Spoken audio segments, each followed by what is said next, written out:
Lauren Smart is a journalist and professor of practice. I met Lauren a couple years ago when she was an invited judge for critical mass in Shreveport, Louisiana. We got to chatting about social media, how quickly the algorithms or rules of operation change. I knew she'd be a great guest for the social academic. In this interview, Lauren and I talk about her courses and teaching practices at Southern Methodist.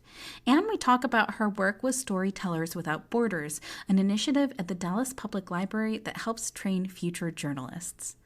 Lauren's favorite social media platform is Instagram because it's like a photo album, people I love. Her top advice for new journalists or writers joining social media is to be professional and trust your instincts about when and what to post, and that, like every other part of your life, you'll experience burnout at some point. Sometimes you need to turn it off, and you need to be okay with that.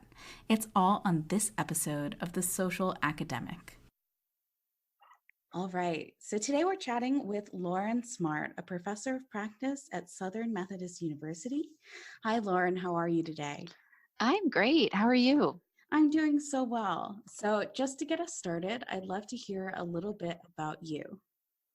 Yeah, so I am an arts writer. In my background, I write about visual art and theater and dance and film.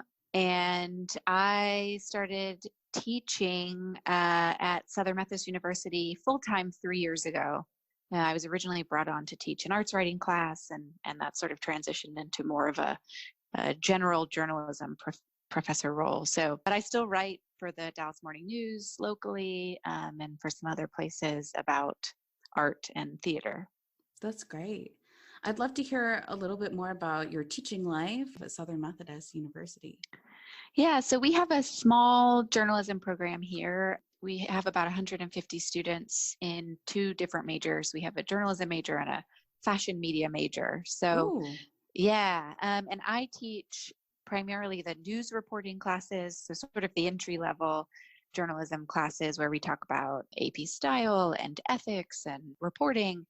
And then I also teach our digital journalism classes, including the capstone course where we talk about the portfolios and the social media use of our students and best practices for multimedia storytelling. So I get to see students when they're sophomores, and then I get to see them again when they're seniors a lot of the time. So you kind of see them through their entire journey. I really like that. Yeah, it's really neat. And it's really neat too. I love working with the sophomores because they're so full of ambition and they're excited. And then the seniors are just a little nervous about the job hunt. And yeah, I can imagine. very different places in their lives in just 2 years. But it's nice that you get to see the sophomores see the work product that they've created in that capstone portfolio. Yeah, and it's funny too for me how very often the students' interests stay exactly the same, and they are, they have a huge portfolio of their sports writing, or what they thought they were going to do is not at all what they're going to end up doing, and that's really fun. Yeah, there's not much in between. That's so funny. I'd love to hear a little bit more about your work with the Dallas Public Library initiative, Storytellers Without Borders. Yeah, that's a really neat program. I coordinate, but really I'm just, a cog in a larger machine there. We started that. We're in our third year now. I help organize a 8-week journalism workshop for high school students from all over the city. Yeah, and they get mentored and taught by Dallas Morning News reporters and editors. And the goal at the end of the program is that they would have really produce their first work of professional level journalism. And about 50% of them turn in something that's really impressive. Wow. And sometimes the Dallas Morning News will buy it from them and actually publish it. Oh, that's amazing. What an awesome opportunity for high school students. Yeah, and it's funny, timing was sort of serendipitous in I guess a good way for our program, and a bad way for Dallas the Dallas School District cut their journalism program across the board. Some schools still have small ones, but the sort of citywide commitment to it was cut at exactly the same year that we started this program. So They really needed some kind of training to come in, and it sounds like Storytellers Without Borders really helped fill that gap. Yeah, and it's neat too to work with the library so closely because as a civic institution, their role in the community is, evolving all the time. And so it's fun for a lot of these high schoolers. It's the first time they're going to a library, just because the internet sort of changed the way we engage with the library. Absolutely. So it's pretty neat in that way too. Speaking of the internet, kind of what the gist of this whole podcast is about is talking about social media. So I'm curious, how do you use social media? This is something that changes for me all the time. And Yeah. I guess that makes sense, just because of the way the platforms are always changing. When I was coming out of grad school, social media, especially for journalists, was, hounded into us. And so, Mhm. we got Twitters and we got Instagram and we got a lot of my colleagues made Facebook pages, where people could go in and like them, like basically fan Yeah. pages. So you were Um, told to go out and make these accounts in your programs. Yes, and we still do some of that training in journalism programs now. But it's funny because I look back and I actually recently installed delete tweet on my Twitter. So every 300 tweets, I think, I don't remember what my exact number I set was. All of my old tweets will get deleted, and only the most recent tweets are there. So Yeah. and so little things like that have changed just because and I think we've all become a little bit more conscious of privacy and, um, sometimes you post something online and then a year later, you kind of wish that it wasn't there anymore. Oh, absolutely. I think that happens a lot of the time. And oftentimes we forget what we post, especially if it's something that for a moment was emotionally important to us, or it was something that we felt we had to say. And then a couple of days later, it's not necessarily in the front of our minds anymore.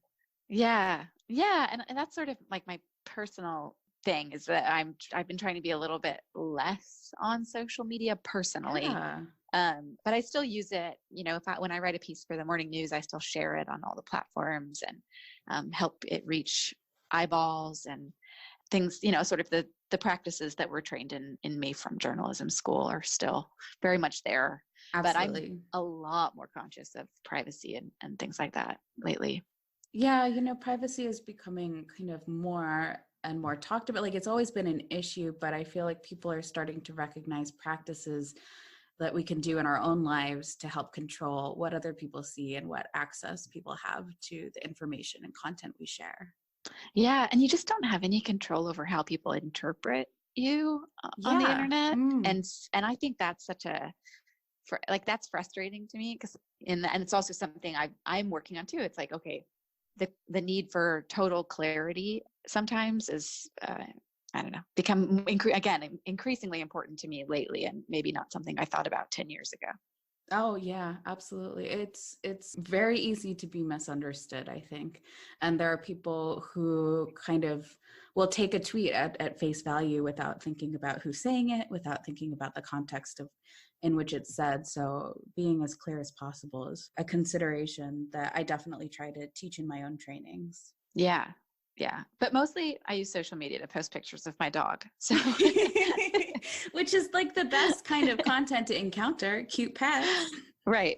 Yeah, it's what I like on the internet. So, I've learned from how I exist as an audience member too. I love it. Now, do you use or talk about social media in the classroom? Yeah, all the time. It's actually interesting. When I started teaching full time 3 years ago, I didn't know this when I was adjuncting, and I didn't know this as a student. And I guess maybe it wasn't a thing when I was a student, but we actually, part of our final assessment of our student population in the journalism school is how they exist on social media. Are they, have they developed a personal brand? What is it? How is that communicated via their Twitter and I think I sort of lump LinkedIn with that also. Yeah.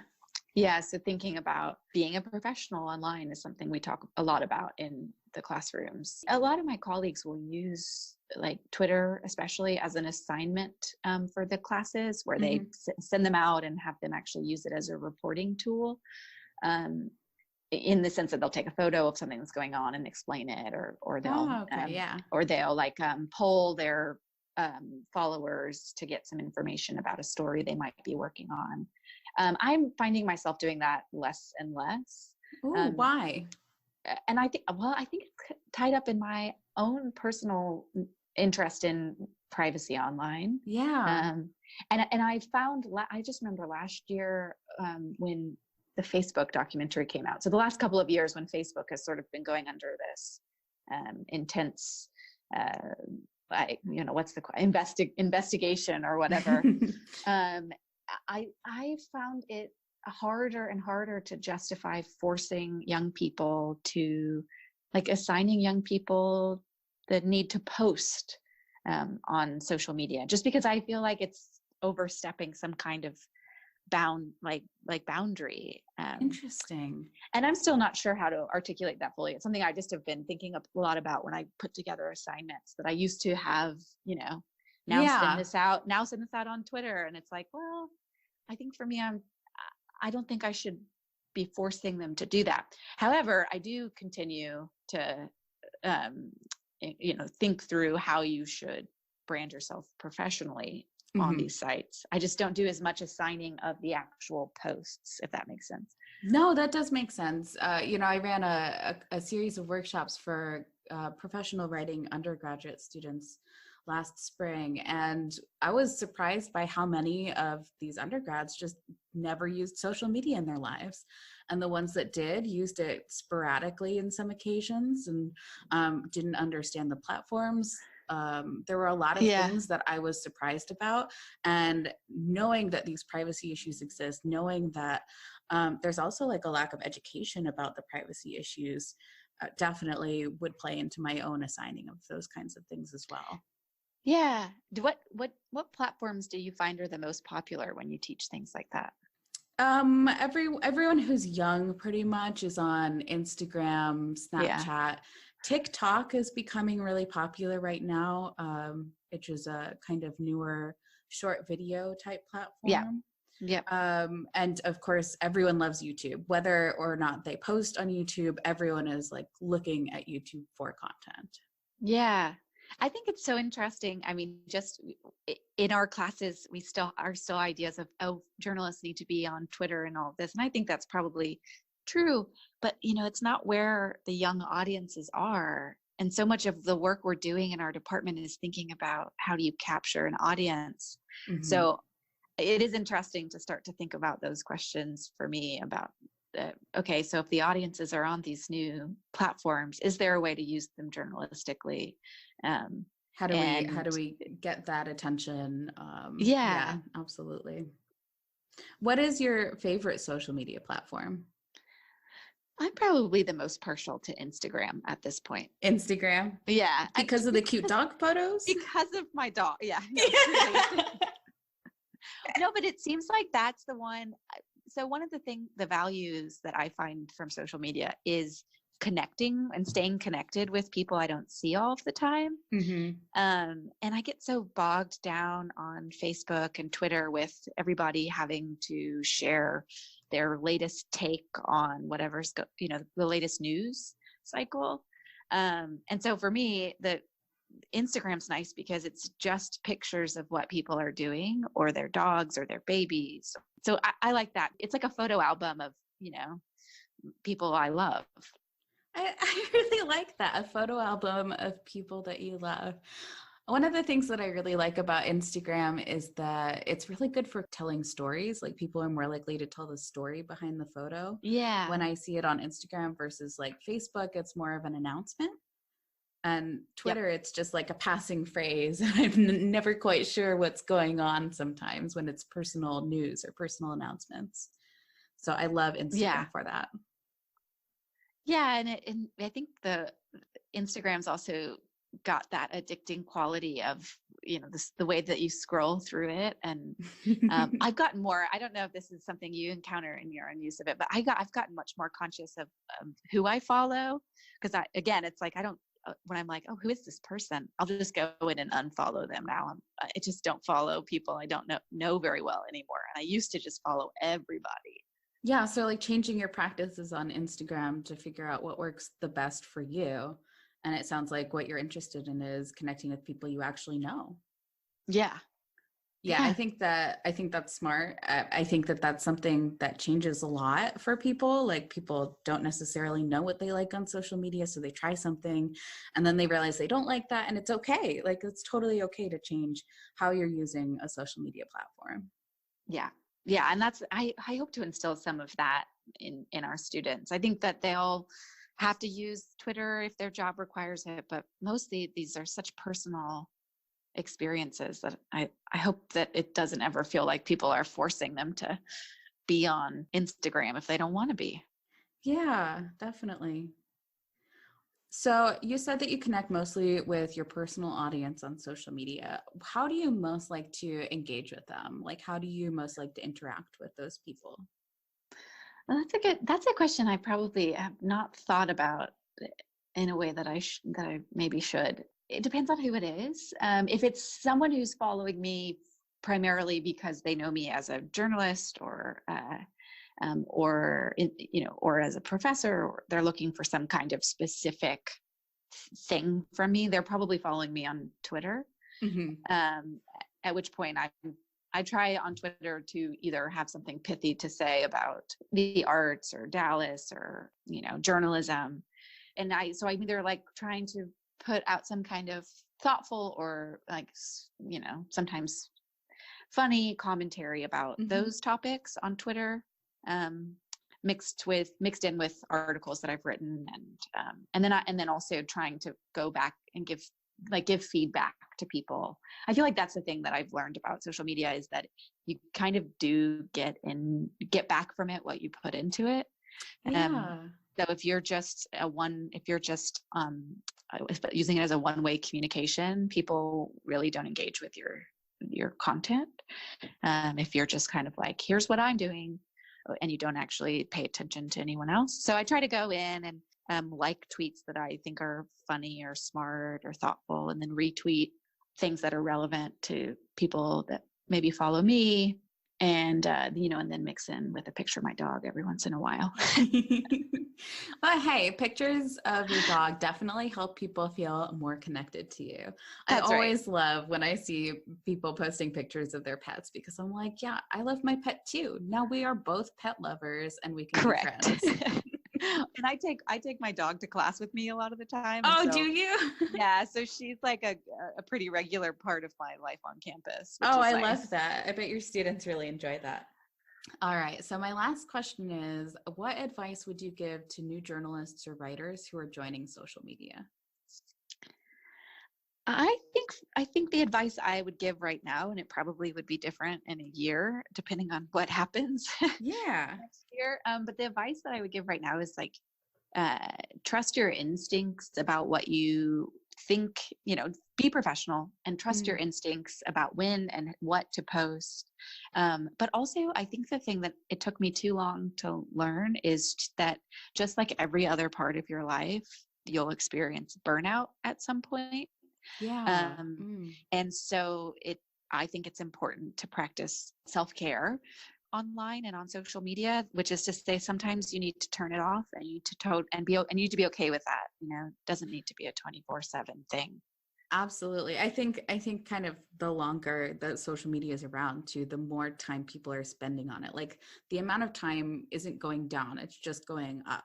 So Right. that's becoming even more important of a message for us to remember. Self-care is important to social media and it is okay to take a break. Yeah. And I set a timer recently on my apps on my phone, Hmm. so that for just specifically for social media apps. And so when I've been on collectively the social media apps for an hour, my phone will issue me a warning that Oh, I'm that's out of smart. time. It's sometimes pretty alarming how quickly an hour will show up in my day. It catches up quickly, especially if you like hop on for a few minutes at a time even. You just don't necessarily realize how much it adds up to. Yeah, absolutely. I have like a timer set in Instagram to let me know how long I've spent on it and it says like you've spent 30 minutes today. And there's Like also it's like a 9 little a.m. graph. Yeah, I know. There's also a little graph that says like how your time on Instagram has changed over time. And so you can Oh, like try to curb down your social media use. But I was reading an article the other day that said that a lot of people are spending 2 or more hours on social media per day. That's a lot of time. it's a lot of time. And you do that, and then you can do the math and you start to add up what that is over the course of a week or a year. And it's Exactly. really kind of alarming when you put it into the idea of days or weeks. So I think social media is a really wonderful thing, the way it's connected all of us, and I think it's done a lot of good. I also think it's something to be just aware of as you're entering your adult life, you know, how much time you Absolutely. dedicate to it, just like everything else. Moderation. Moderation in social media is key. I love that. Thank you so much for chatting with me today. Is there anything else that you'd like to add or you'd like to share? No, I love the project that you're doing. I think I think it's useful to have these conversations and to think about these things. So I keep doing it. Great. Thanks so much, Lauren. I really appreciate you taking the time to chat with me today. Totally my pleasure. Thanks, Jennifer. Thanks so much for checking out this episode of The Social Academic. Subscribe now so that you don't miss a beat when not one, but two awesome interviews drop in December. I'm so excited for the people that I've invited on this show, and I can't wait for the 2020 season. So be sure to subscribe now and follow me on social media at Higher Ed PR. I can't wait to connect with you.